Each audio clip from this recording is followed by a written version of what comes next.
Hi Walmart friends, it's Ryan Lasan with Inspire Brand Consulting. I want to again say that yesterday was an absolute privilege to be on a panel with Ty moderating and with Coach Gunn.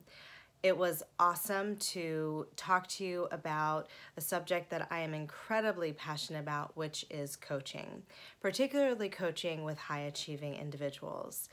And there were a couple of things that stood out to me yesterday that I wanted to create a very short video to follow up on. One is I really appreciated Coach Gunn's insight around any time that you have identified who you are or you recognize that you are reaching for the next level of yourself, it's time for you to get a coach. One of the things that also came to mind when I woke up this morning and I reflected on our conversation yesterday was that I'm not sure if I really put into context what coaching looks like specifically for individuals who are looking to quantum leap their career, take their careers to the next level, and use coaching as a tool to accelerate where they are. So I thought that I would create a very short video to put in context some of the tangible outcomes that career-minded individuals experience when they are in a coaching relationship. Now remember, there are infinite number of outcomes. So I've identified 3, and those are being aware of your blind spots, personal growth, and accountability. So we talked about this yesterday, I know, but I did not put them in context of like, so what does that mean for you, right? Like, what does that mean for you as a person who is potentially looking at investing in coaching? What do you actually get out of those 3 tangible outcomes? What does that actually mean? So I wanted to put that into a case scenario, and I wanted to make it one that was very similar to what we talked about yesterday in terms of where you are in an organization that is a mega organization filled with brilliant, bright, talented, hardworking, driven individuals. And how do you, as a person who is in the coaching relationship, know what you can expect to get out of your experience? And so I wanted to share a story with you about a client that I have worked with who is the senior vice president of a major mega organization. She is head of the legal department. And being so, she reports to the board, and she also reports very frequently to the CEO. And so we were having a VIP day intensive, and what that means is that it was a block of time, 3 hours, that we were doing an intensive coaching experience. The benefit of this is that you get to do a really deep dive into a subject area. The subject area that we were dealing with was strength finders. We were using her identified strengths, and I was taking her through an experience where we were looking at the strengths of her strengths, and then also the shadow side or the challenges that her strengths present. And of course, we were using that in a real-time scenario. So one of her strengths is intellection, which means that she loves to use her mental muscle. She loves to provide opportunities for people to stretch and grow and to think provocatively. And so we were unpacking her strength, and the strength of the strength was that she has found that she loves doing the training aspect of her job. She loves developing people. She loves to provide these experiences for people to grow and stretch and be successful. The shadow side that she discovered of the strength is that not everyone wants to think. Not everyone needs to think, and quite frankly, that she's paid to do the thinking for a lot of people, i.e., the CEO and the board.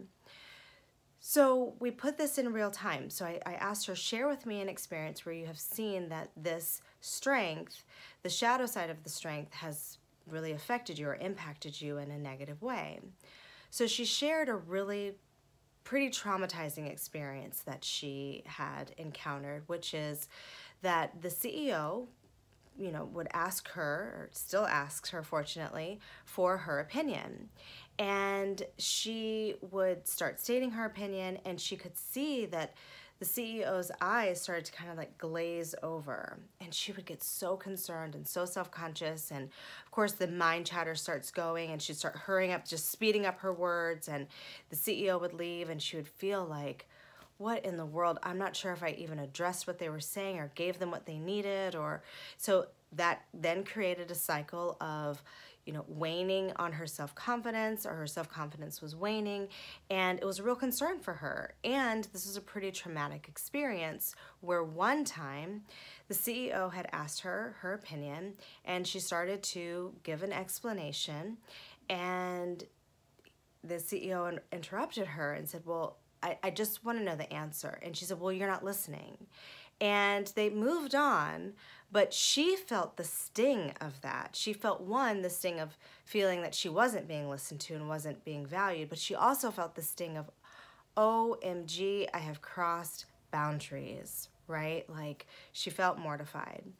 And so we talked through this, and we talked through, I asked her provocative questions and reflective questions around, what does this mean for her? Where does she see this showing up? What is holding her back? What's the thought that's here? Kept asking her questions. And then it dawned on her. And she said, when she was in law school, that she learned to present her case studies in a very specific way. She was highly trained to deliver her information in an acronym, and if you're an attorney, I'm sure that you know this, called IRAC. So IRAC, where the I is you state the issues, R, you give all the rules, A, you give the analysis or the application, and then C, you give the conclusion.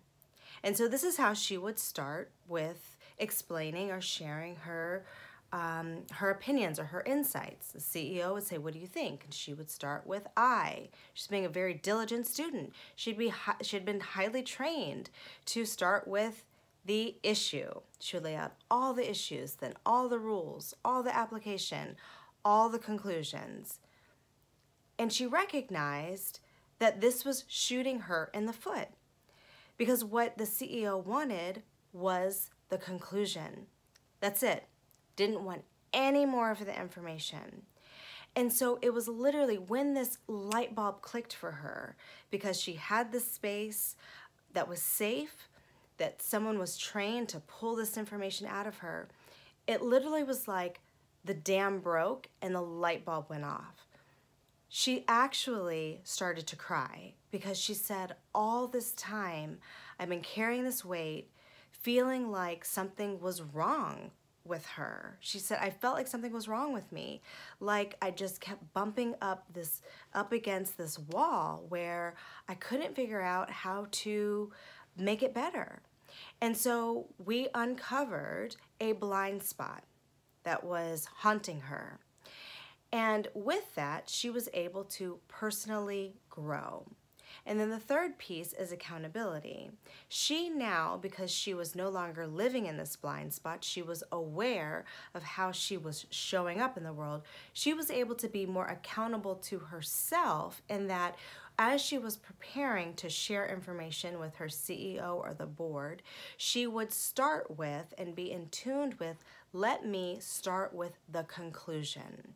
And she was able to tangibly take those outcomes of personal growth, of being aware of her blind spot, and of accountability, and use those in a way that empowered her to make better, more empowered and more impactful decisions as she continued to develop her career. So that is a way that a career-minded person, such as yourself, may use coaching and have those kinds of outcomes where you're really able to assess where you are, think through those blind spots, see those blind spots, grow personally, and then also hold yourself accountable in a different kind of way, because you have different type of information. Once we know better, once we believe better, we're able to do better. So I wanted to share that with you because I know that there was a lot of wonderful information that was delivered yesterday, and I'm not sure if I personally put things in the context of what does it really mean in real time. So I hope that this was helpful. It's awesome to connect with you again. If you would like to connect with me, please do so at www.inspirebrandconsulting.com. Again, that's inspirebrandconsulting.com. I would love to gift you a 30-minute complimentary call to hear more about you, where you want to go, and discover some of the ways that I can support you get there. Bye for now. Take care, and I hope that you have an awesome wellness week.